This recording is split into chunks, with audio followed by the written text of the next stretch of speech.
Hello and welcome to Prices at the Pumps, our Wednesday weekly chat with energy expert Dan McTeague. I'm Scott Squires.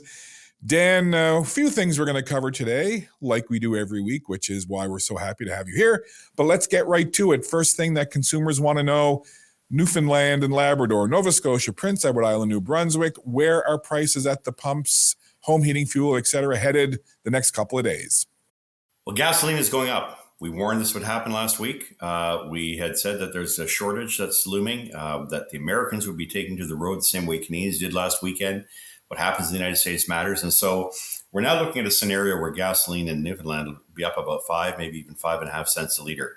Now, of course, there are variations to that. The government has its own special formula and sauce that they add to it or detract from. But the market says 5.5 cents a litre compared to last week, up one full nickel, if you will. And of course, for diesel, up about 1.3, maybe even 1.4 cents a litre.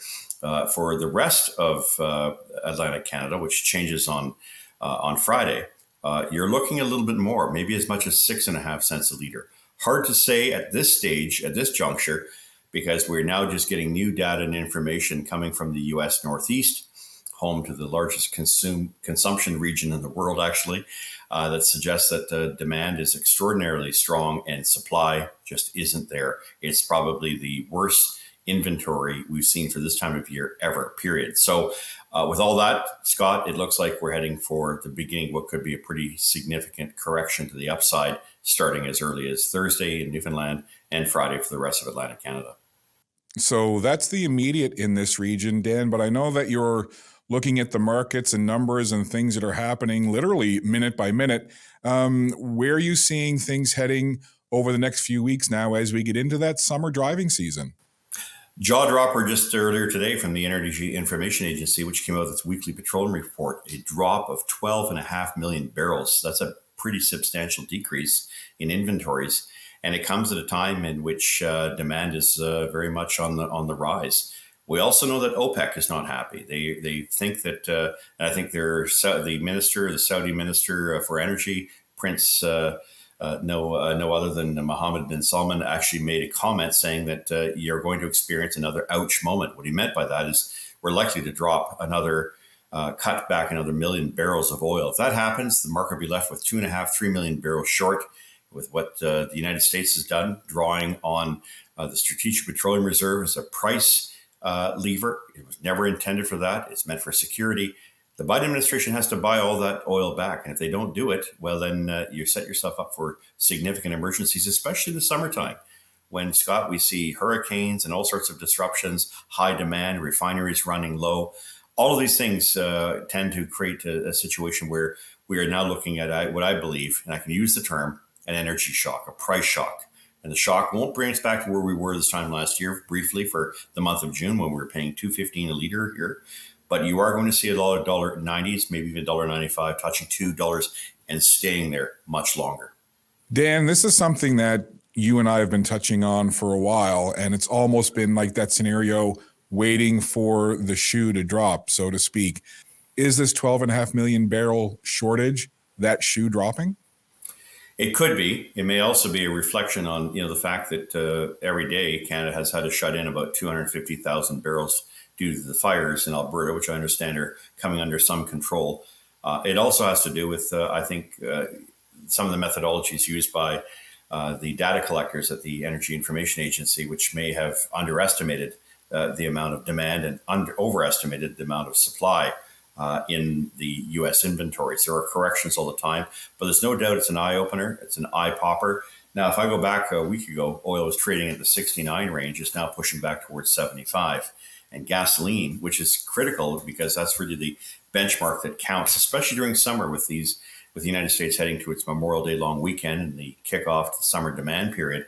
If I just look back a few days ago, it was selling in the range of roughly about $2.58 a gallon. Now we're up to about $2.85 a gallon. So you can see where this is going, especially in the U.S. Northeast, which affects Ontario, Quebec, and of course, Atlantic Canada when it comes to pricing. What happens in the United States really matters. And to make matters more interesting, the Canadian dollar has sunk about a penny in value. That's going to contribute to about a penny to a penny and a half in the price of gasoline, any way you slice it. There's a lot there for consumers to take in, Dan. And something else I want to mention to you as well, because it's something that you've talked about for a long time here on Prices at the Pumps and SaltWire, and that is ethanol. And I reference that because recently on social media, I saw an article from the Fraser Institute. Now, mind you, this article dates back to 2020, but the title of it was that Prime Minister Trudeau's Clean Fuel Act would do more harm than good. We're not going to go down that road, but I mentioned ethanol because you have said that this plan is going to increase the amount of ethanol that refineries have to put into their blends, their mixes. What exactly does all that mean for folks that are out there just pulling up and putting fuel in their car or their truck, whatever? Scott, it's the second carbon tax, and it basically says that refiners, emitters, have to reduce their emissions by 2030 by 15%. To do that, they're going to have to do something that's unusual, and that's mix in a lot more ethanol. Right now, it's about 5%. Sometimes it's 10%, but it has to be an average within the vicinity of 5 to 10%. The federal mandate, known as the Clean Fuel Standard, now called the Clean Fuel Regulation, is neither. It's not a clean fuel because we've already achieved that in terms of emissions. What it's asking the refiners to do is to go to the carbon credit market. So the first step will be an increase in the use of ethanol, not just for regular gasoline, but now your premium gasolines will have ethanol in it. That's what refineries have to do to meet the federal government standard. That's going to happen right up until 2025. In fact, if you go to gas stations and pumps, your favorite station, they'll actually have changed the signs under the premium gasolines to say up to 15% ethanol. The second shoe to drop will be, of course, between 2025 and 2030. Look for an increase of between 17 and 30 cents a liter. That's over and above the additional 30 cents a liter you'll be paying, or 28 cents a liter you're going to be paying as the federal government, depending where you are and what province you're in, as the federal government ratchets up the first carbon tax. So all in all, the ethanol issue is going to become more in focus, particularly as those who drive. Ethanol is not a great substitute for gasoline. It's not as efficient, doesn't burn as well. It's also being imported from the United States. And so the emissions from producing and processing ethanol will actually be higher, but we're offloading it to the Americans, who are the big producers of ethanol and corn. I don't need to tell you that maybe people like Sylvain Charlevoix from Dalhousie University, the food professor, will probably have some comments to make about the impact that's having on food. Bottom line for everyone, you're going to notice this summer as you travel.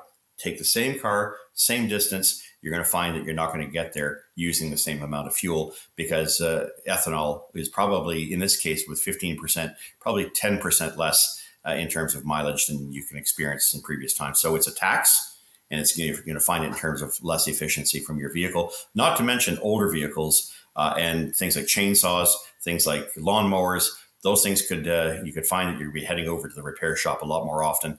Ethanol does big damage to older and smaller two-stroke and sometimes even smaller four-stroke engines. This is something Dan will definitely keep an eye on and keep discussing, because it's important for our audience and for consumers to know this information. We'll wrap up with you here in a second. I'm going to do a little bit of a tease for something I want to talk about with you next week. I saw a report that says that China is overtaking Japan as the number one car manufacturer in the world, and a large percentage of that is based on their production of electric vehicles. But again, we'll get into that next week and get your thoughts on that as it kind of applies to everything that we're seeing here with electric vehicles and gas and how it all intertwines together. So I'll give you about a week to think about that, Dan. How's that sound? I'll give it a try. And last thing for you, Dan, we always are appreciative of you being with us here on SaltWire each Wednesday to bring your expertise and your insights to prices at the pumps. But when you're not with us, where can folks find you? Yeah, affordableenergy.ca has a lot of the work that I've done, not just on ethanol, but on issues of the day, topics relating to the cost of living and particularly energy affordability. Gas price prediction, gaswizard.ca. And of course, if you need to reach out to me, president@affordableenergy.ca. Dan, as always, appreciate your time. Enjoy the rest of your day. Have a wonderful weekend and look forward to catching back up with you again next Wednesday. I'll be ready next Wednesday. Thanks, Scott. Thanks for having me here on SaltWire. Pleasure. Thank you so much, Dan. Bye-bye. Bye now.